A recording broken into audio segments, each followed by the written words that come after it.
All right, welcome back to the second video in our series of the Anyone Can Win Entrepreneurial Training Program, continuing on with developing the skill of resourcing, how to take the little bit you have and how to leverage it to get all the rest you need to carry out the mission. Oh, by the way, as you go on as an entrepreneur, you're going to always find that no matter what you have and how blessed you are, you still always wish you could leverage for more because your ideas grow bigger and bigger and bigger and you need more resources. But it's kind of cool. And we'll get started on that in just a second.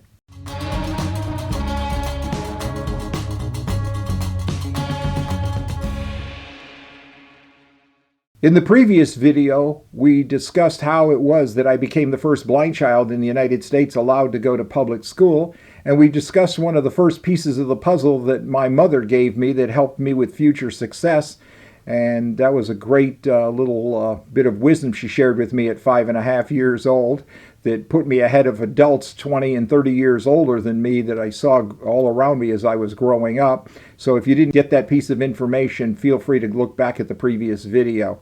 I don't know where you're coming into the series because I don't know how you found us, so we'll just check that out. The second thing that my mother learned that really put my ability to create a winning plan into motion was when I was around 10 years old and all the kids were really big into Little League Baseball.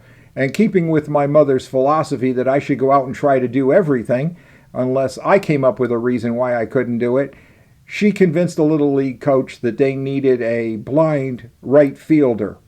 The reason for that was us little kids, almost nobody ever hit to right field, and if they did, it wasn't very strong, and I could hear the ball hit the ground, roll in the grass. I could run over, pick it up, and someone on my team could yell to me where to throw it, and I could throw it, and I could pretty effectively play right field.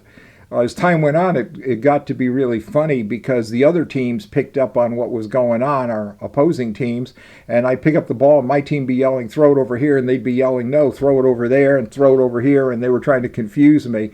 And also what got confusing was there were 3 baseball diamonds near the grammar school, and as the kids got stronger, I had to play further and further out in right field. And I remember one day hearing the noises from some of the other games, and I was like confused even what game I was in. But, you know, that's all part of the learning curve, right? So it taught me to pay attention. Well, one day it happened, though. Someone caught a piece of a ball, and it came right to me. And matter of fact, it hit me in the glove.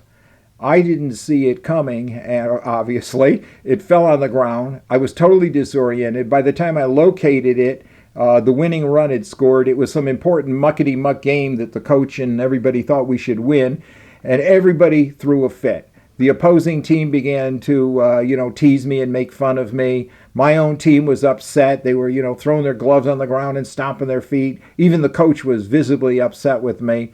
So I did about the best thing I could do at that point.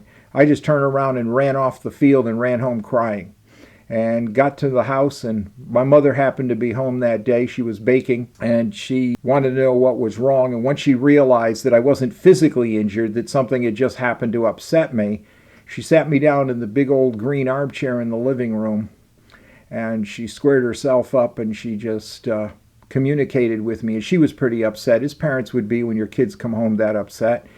And like I say, English in those days wasn't her best language, so she tried to communicate with me, and it was part in one of her languages and part in English.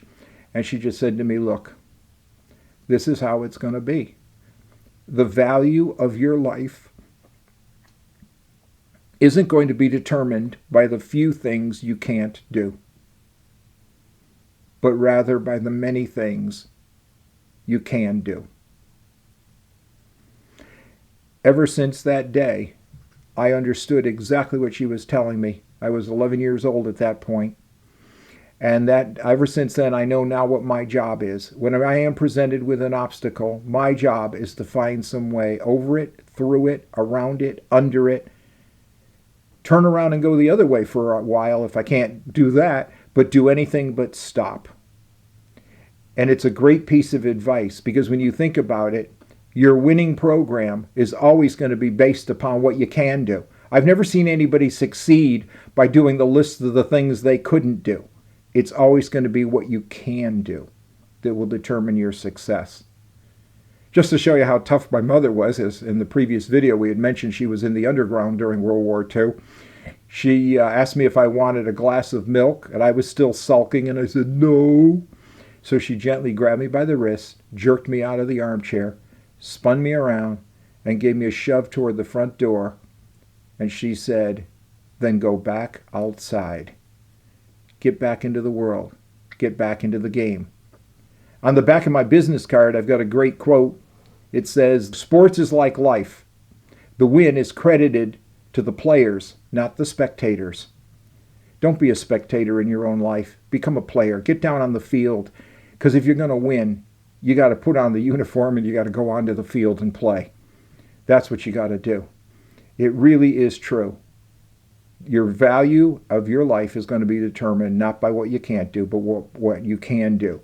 Because you see, life is full of forks in the road, and you're always going to have the same choice at every fork. One side is quit and give up and do no more, and the other side is where the obstacle lies. And you've got to find a way around that obstacle so you can continue on with your mission. And usually, the answer to get around most obstacles is pretty simple. It's to make a decision. And the decision is usually yes or no, stop or go, now or later. Those are the only 6 choices you ever find yourself making. You pick one of those. If this information is helpful to you and you like what you heard, please like us, because you'll help us reach more people by giving us more credibility with the powers that be and social media. Also, help us out by subscribing to America's Blind Tradesman, our YouTube channel, so that we can help others. Because we do have the Million Job Movement, and I'll be doing more about that shortly here, where my personal commitment is to help 1 million Americans find a high-paying job in the trades. This is Mike DeZinno, America's Blind Tradesman, saying thank you, and I'll see you in the next video.